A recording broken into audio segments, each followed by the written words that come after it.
Expérience 3D. Aujourd'hui, je propose une vidéo sur un add-on que je suis en train de découvrir, qui est assez pratique pour pouvoir partager des fichiers au format HTML avec des personnes justement qui n'auraient pas de visualiseur 3D et qu'elles puissent donc consulter vos créations directement depuis leur navigateur web. Alors pour cette vidéo, je suis resté sur la version 2.72 pour la bonne et simple raison que l'add-on en question n'est pas encore mis à jour sur la 2.73. Je l'ai chargé déjà, ça fonctionne, mais ça met des messages d'erreur intempestifs, donc pour la vidéo c'était pas très propre. Donc pour ça, donc avant de l'installer, on va aller sur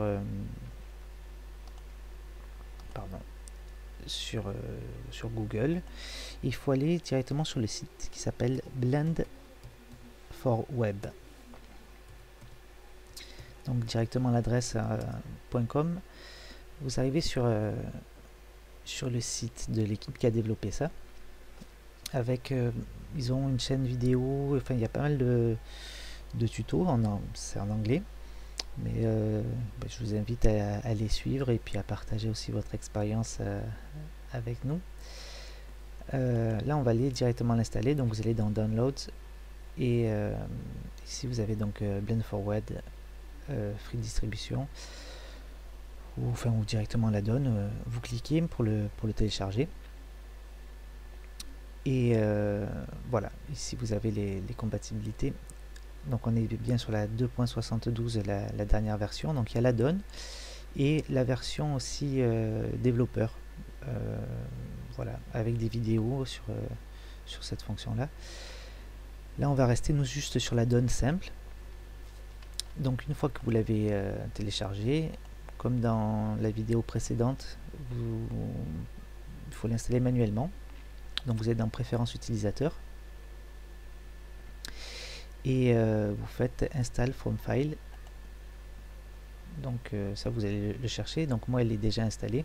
Une fois que c'est installé, en fait vous allez avoir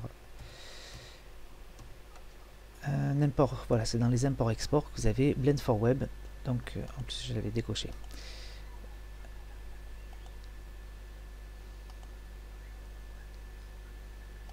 Bon, alors j'ai dû faire une mauvaise... On va le réinstaller tout simplement. C'est...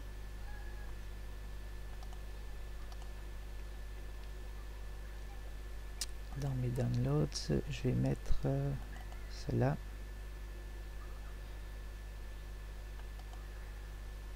Voilà. Donc là, ce coup-ci, ça marche. J'enregistre les préférences utilisateurs. Voilà, et là sur le côté, donc vous avez sur la gauche Blend 4W, c'est Blend for Web. Donc il y a énormément de fonctions. Alors j'ai pas eu le temps de tout tester. Moi le but c'était de pouvoir partager un HTML, donc c'est l'objet de la vidéo aujourd'hui. Donc je vais vous montrer comment procéder. En fait voilà, directement ça vous a installé aussi dans les modes d'export. Vous avez deux modes d'export. Le point JSON, donc je ne connais pas trop le fonctionnement, et point HTML. Donc ça c'est le format qu'on va utiliser. Après il faut savoir que donc le fichier que vous allez envoyer, c'est une scène de votre création, et donc il faut avoir un peu plus de lumière, notamment dessous pour que dans la rotation ça soit bien visible et qu'il n'y ait pas de face noire. Donc ce qu'on va faire, je vais basculer parce que je vais vous mettre le display pour que vous ayez une idée de ce que je fais. On va aller assez vite. Je vais rajouter tout simplement des lumières. Donc je vais prendre celle-là, hop, on va faire rapidement, après vous pourrez affiner.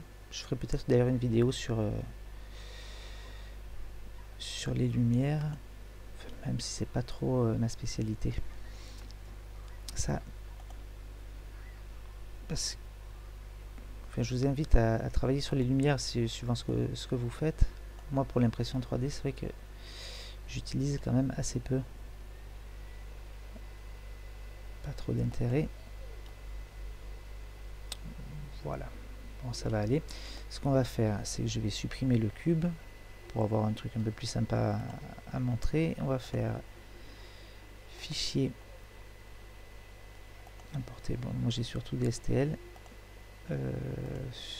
Ici, on va prendre 2015. C'est l'actualité. Alors, il faut que je mette géométrie to origine. On va le redimensionner pour être à peu près bien.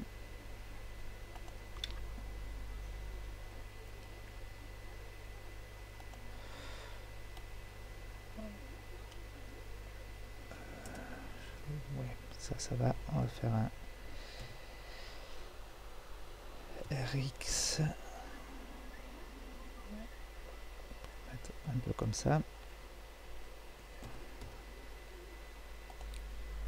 Voilà, dans l'idée, enfin, une fois que vous avez votre création, votre objet, le mieux c'est de créer une scène. Moi j'en ai créé une avec déjà toutes les lumières. On va quand même mettre un petit peu de couleur à tout ça. Alors on va mettre bleu, très bien. Donc une fois que vous avez fait ça, vous pouvez jouer sur les lumières, mais là voilà, j'ai mis assez de lumière pour que tout soit à peu près éclairé. On a notre objet, on va juste faire fichier, donc exporter au format HTML. Donc je vais le mettre sur le bureau pour le retrouver et je vais l'appeler 2015. Hop. Et on l'exporte. Donc là vous avez votre fichier qui a été exporté, qu'on retrouve ici, voilà 2015. Donc le mieux c'est de l'ouvrir avec ou Chrome ou Safari. Sur la chaîne Blend4Web, ils ont fait des tutos pour donner l'autorisation à Firefox d'ouvrir ce type de fichier. Donc voilà, si vous voulez. Là, le but c'est de pouvoir le partager avec le maximum de personnes.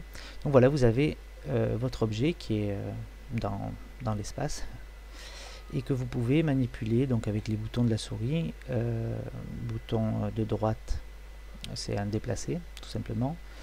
Le bouton de gauche, pardon, le bouton de bouton droite, bouton gauche, vous tournez. Voilà, et avec la molette, vous pouvez zoomer. Et vous avez les systèmes de rotation ou de lissage d'images qui sont. Donc là, c'est en moins bonne définition, mais ce qui permet un chargement un peu plus rapide. Et voilà, vous avez donc votre objet que n'importe qui peut voir. Donc point important, là je l'ai laissé sur le bureau pour la vidéo. Si jamais vous faites le ménage sur votre bureau, votre lien sera mort. Donc je vous invite à le stocker sur un Dropbox ou un Drive et d'envoyer le lien aux personnes, aux destinataires. Voilà, on va essayer de travailler de notre côté sur cet add-on qui a l'air très riche. Si vous avancez, que vous souhaitez partager votre expérience, c'est avec grand plaisir. Vous pouvez nous laisser des commentaires directement sur la chaîne ou sur les réseaux sociaux. Très bientôt pour de nouvelles vidéos. Et n'hésitez pas à vous abonner. À plus tard.